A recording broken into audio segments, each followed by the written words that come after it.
नमस्कार दोस्तों, आइए इस वीडियो में हाइड्रोलिक के chapter flow through open channel के अंतर्गत जो आज हम टॉपिक देखने वाले हैं वह है most economical section of channel, यानी चैनल की अधिकतम मितव्ययी काट।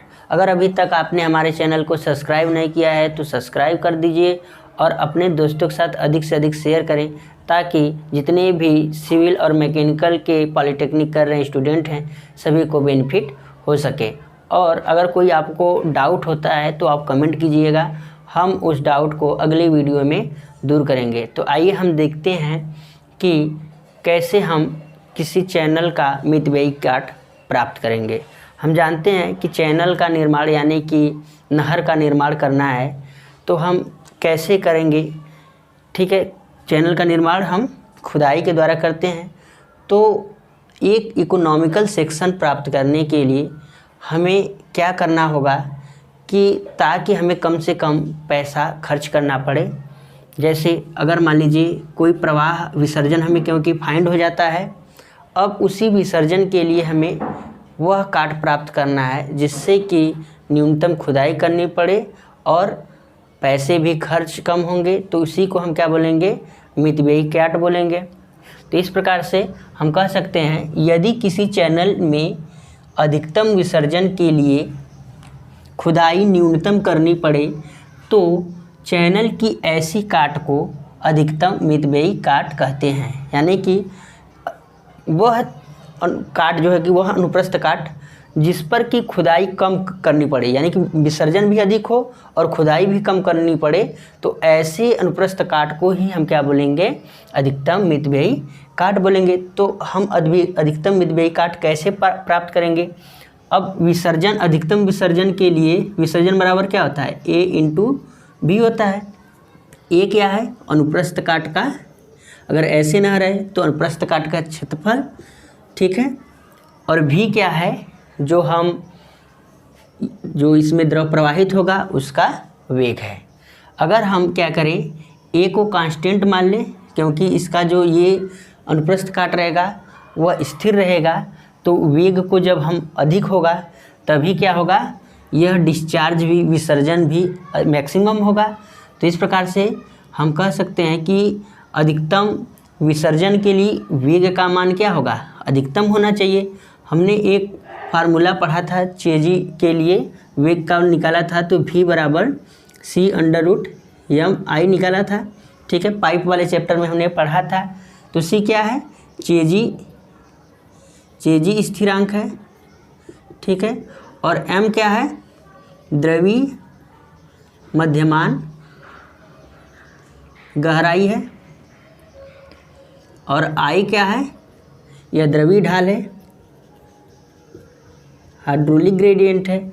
तो इस जगह पर अगर हम V के जगह पर इस C को रख दें तो अधिकतम विसर्जन के लिए क्या हो जाएगा, A बराबर C√m/I, यानी वेग के जगह पर हम इसको रख सकते हैं।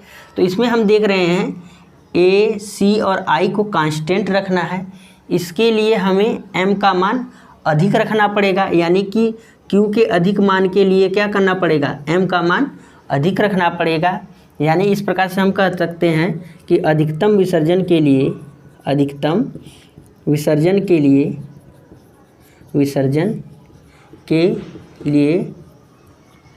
द्रवीय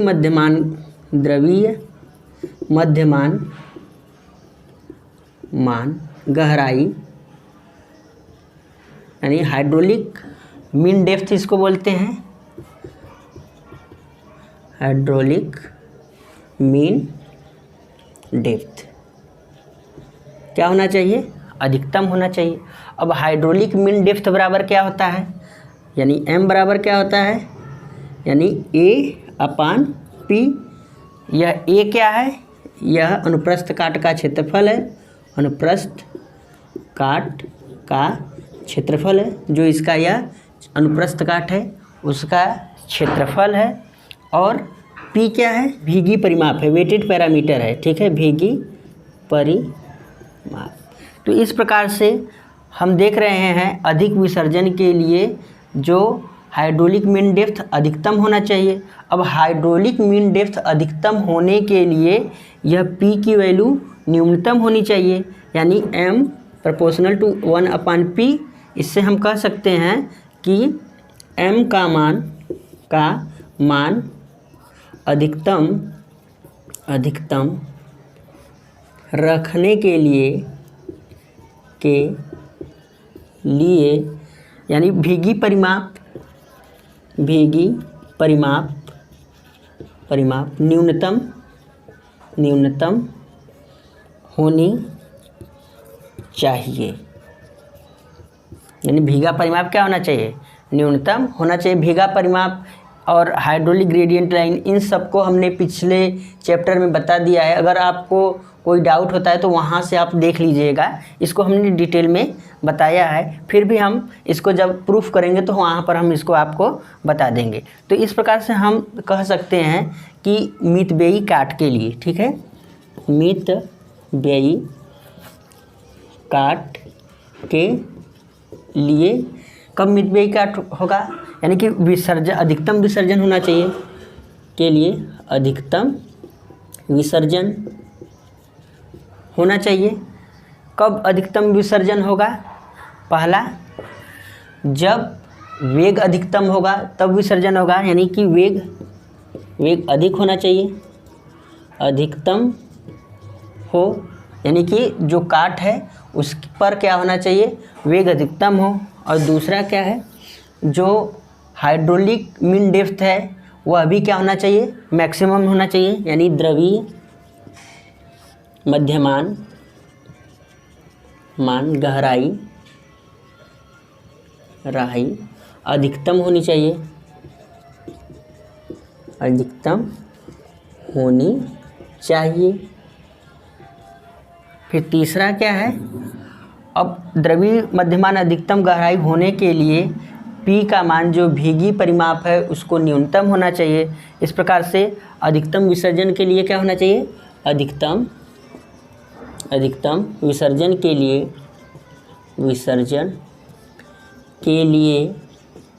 लिए भीगी परिमाप, इसको वेटेड पैरामीटर भी बोलते हैं। भीगी परिमाप न्यूनतम होनी चाहिए, क्योंकि यह हर में है। हर जब क्या होगा, जितना कम होगा उतना ही अंश, ये जो वैल्यू आएगी उसको जब सॉल्व करेंगे तो मैक्सिमम आएगा। तो इस प्रकार से हम कह सकते हैं कि मोस्ट इकोनॉमिकल सेक्शन के लिए कौन कौन सी शर्तें होनी चाहिए। पहला, वेग अधिकतम होना चाहिए, और द्रव्य मध्यमान गहराई अधिकतम होनी चाहिए, और अधिकतम विसर्जन के लिए भेगी परिमाप भी क्या होना चाहिए? न्यूनतम होना चाहिए। तो इस प्रकार से हमने इसको समझा। इसके बाद हम रेक्टेंगुलर चैनल के लिए और ट्रेपेजोइडल चैनल के लिए हम मोस्ट इकोनॉमिकल सेक्शन फाइंड करेंगे। तो अब आइए हम लोग रेक्टेंगुलर चैनल के लिए हम क्या करते हैं? मोस्ट इकोनॉमिकल सेक्शन फाइंड करते हैं।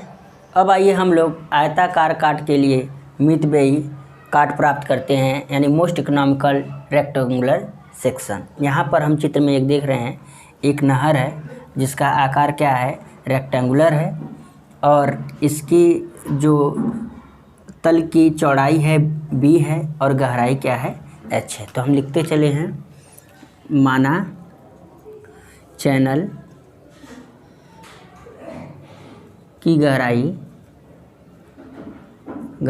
h तथा चौड़ाई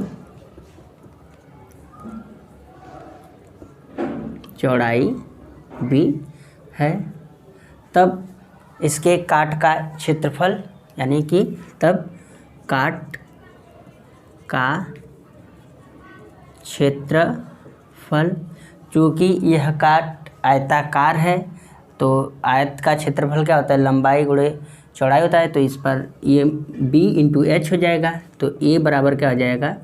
b इंटू एच। और यहाँ पर हम लिख सकते हैं b बराबर a अपान h लिख सकते हैं। h को इधर ला करके इसको हम क्या करें? ठीक है, लिख सकते हैं। अब यहाँ पर हम क्या देख रहे हैं कि भीगी परिमाप निकाल लें इस काट का भीग गए। वेटेड पैरामीटर इसको बोलते हैं, परिमाप, इसको P से प्रदर्शित करते हैं।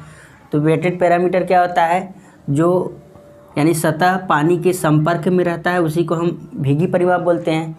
तो यहाँ पर ये वाला H प्लस कौन कौन पानी के संपर्क में है, ऊंचाई ये वाला, और यह B है फिर, और ये ऊंचाई है। तो इस प्रकार से क्या हो जाएगा, B प्लस 2H हो जाएगा। अब हम B का मान यहाँ पर रख सकते हैं, तो इसको अगर समीकरण 1 मान लेते हैं, ठीक। अब B का मान समीकरण 1 में रखने पर, तो P बराबर क्या हो जाएगा, A/H प्लस 2H हो जाएगा। या इसको हम समीकरण 2 मान लेते हैं, ठीक। अब हमने विसर्जन के लिए फार्मूला पढ़ा था। विसर्जन बराबर क्या होता है, Q बराबर A इंटू V, ठीक है। अब चेजी के लिए, चेजी वेग के लिए चेजी का फार्मूला एक हमने पढ़ा था, चेजी सूत्र हमने क्या पढ़ा था, V बराबर C√m/I, यह हमने पढ़ा था। तो V की जगह पर यहाँ पर लिख सकते हैं। तो इस प्रकार से चेजी विसर्जन के लिए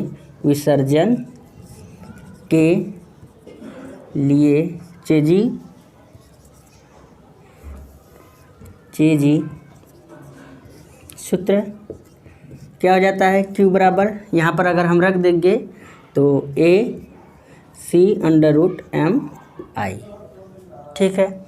अब यहाँ पर A और C और I को स्थिर मान ले, A, C और I को स्थिर मान लेने पर अधिकतम विसर्जन के लिए m का मान अधिकतम होना चाहिए। ये A क्या है, जो इसका क्षेत्रफल है, C चेजी स्थिरांक है, और I क्या है, द्रवीय ढाल है, ठीक है। तो अधिकतम विसर्जन के लिए क्या होना चाहिए, यानी यहाँ पर लिख देंगे अधिकतम विसर्जन के लिए द्रवीय मध्यमान गहराई यानी m अधिकतम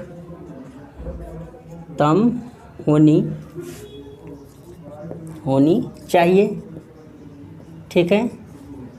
अधिकतम होनी चाहिए, यानी कि m बराबर क्या होता है, m बराबर होता है A/P, यानी इस काट का क्षेत्रफल और बटे भीगा परिमाप, यानी m का मान अधिक होने, क्योंकि एरिया को हमने क्या मान लिया है, कांस्टेंट मान लिया है। अब P ही घट बढ़ सकता है, तो P जब अधिकतम होगा तो इस पूरे की वैल्यू क्या होगी, कम हो जाएगी। तो इस प्रकार से क्योंकि हर में है, तो P का मान जब न्यूनतम होगा तब m की वैल्यू अधिक आएगी।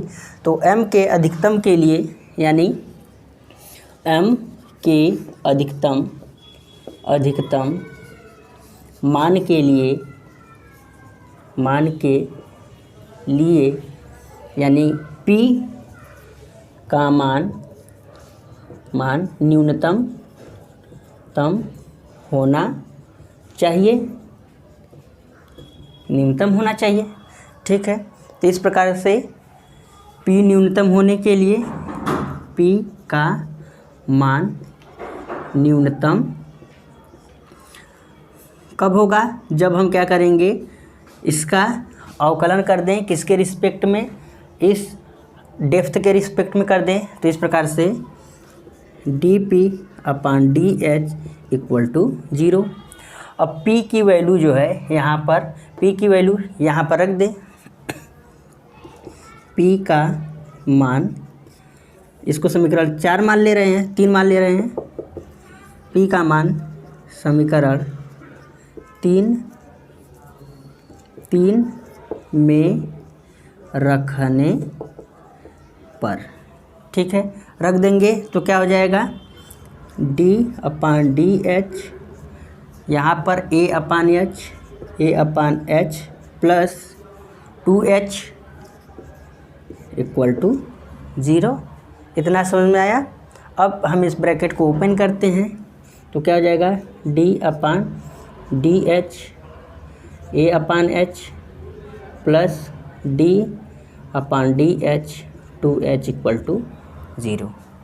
ठीक, एक कांस्टेंट है तो ये बाहर आ जाएगा। इसका जब हम अवकलन करेंगे तो क्या हो जाता है, जैसे अगर d/dx x की पावर n है तो इसका कितना हो जाता है, nx n-1 हो जाता है। इसी से हम कर देंगे तो यहाँ पर क्या हो जाएगा, a माइनस हो जाएगा, h स्क्वायर हो जाएगा, प्लस यहाँ पर 2 बचेगा इक्वल टू 0। अब 2 उधर जाएगा तो क्या हो जाएगा, a h स्क्वायर यानी माइनस रहेगा बराबर -2 हो जाएगा, तो माइनस माइनस कैंसिल हो जाएगा। तो बचेगा यहाँ पर कितना, a बराबर 2h हो जाएगा। समझ पा रहे हैं कि नहीं, h स्क्वायर है यहाँ पर, सॉरी h स्क्वायर है तो h स्क्वायर हो जाएगा। तो यहाँ पर एरिया बराबर क्या है, b इंटू एच है, तो यहाँ पर b इंटू एच बराबर 2h स्क्वायर। तो एक h से h के कैंसिल हो जाएगा तो बचेगा क्या, यहाँ पर बचेगा b बराबर 2h। तो इस प्रकार से हम देख रहे हैं कि आयताकार अगर काट है तो उसके लिए जो काट का चौड़ाई है वह गहराई की दोगुनी होनी चाहिए। यानी कि मितव्ययी खंड के लिए आयताकार काट के लिए क्या होना चाहिए, जो चौड़ाई है वह गहराई की दोगुनी होनी चाहिए। यानी कि यह इसकी वैल्यू जो आएगी वह इसके यानी गहराई के दोगुनी आनी चाहिए। तो इस प्रकार से हम लिख सकते हैं, यहाँ पर हम लिख दे रहे हैं, ठीक है। आयताकार का मितव्ययी खंड कब होगा, जब चौड़ाई यानी इस प्रकार से हम लिख सकते हैं, आयताकार खंड के मितव्ययी काट के लिए